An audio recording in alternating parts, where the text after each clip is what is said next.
It's me again. So today I'm going to talk about patience. As I go through the fruits of the spirit, patience was probably so far one of the more difficult ones that I particularly struggle with a lot. Whether I like to admit it or not, that is true.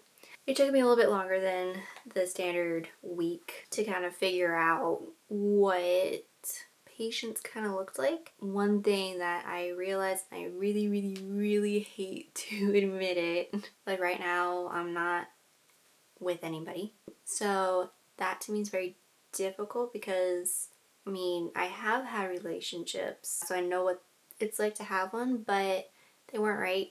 I think because I was so impatient to be with somebody sometimes, I ended up ending up with the wrong person and I ended up getting myself into a lot of trouble. In that sense, that's where my impatience kind of came out, and that was kind of a rough realization.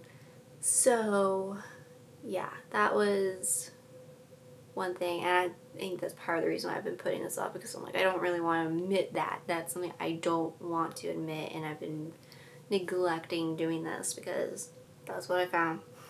I'm going through the fruits of the spirit during this pandemic. We're like trying to find joy and peace and now patience and through all this. And every day it kind of changes. It feels like we're going to be stuck like this for an eternity.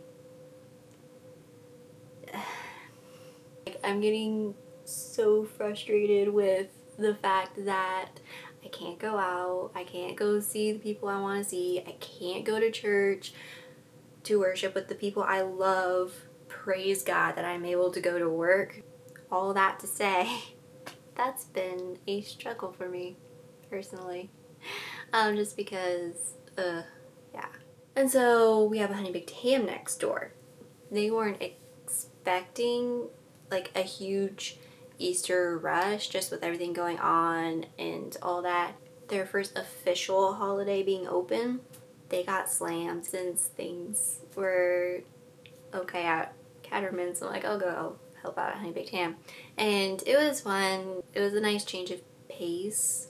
I really had to practice my patience with people because there were so many people that were getting worked up about their ham. Why is this a thing? It's okay. I get it. Like, this is your Easter dinner and everything that is happening. This is where your comfort is because you're getting your traditional honey baked ham for Easter. That's been your tradition for who knows how long. Some people, like, they never been to honey baked ham, so then I had to be patient because I had to walk them through everything and all the different steps they had to go through that I'm still learning, and I'm like, sorry. The other thing too is when my future looks a little dark, I can't see what's on the other side of the tunnel. Like, I don't know where I'm going. I don't know who I'm going to marry. I don't know who I'm going to end up with. Where am I going to live? Like, all these different things that are kind of a big question mark in my life. And I'm only 21 and I'm worried about all this right now. That's what I worry about. So I just kind of think about Jeremiah 29:11. So whenever I'm thinking about my future, this is the one I go back to, which is, "For I know the plans I have for you, declares the Lord, plans for welfare and not for evil, to give you a future and hope." I just have to be patient. Patient on the Lord. I think there's so many verses out there that are about patience, like Romans 8:25, that says, "But if we hope for what we do not see, we wait for it with patience." That's a good one to leave on. So even though I can't see my future, and my God is not a magic 8-ball God, He is a God of hope, and He is a God of love and grace.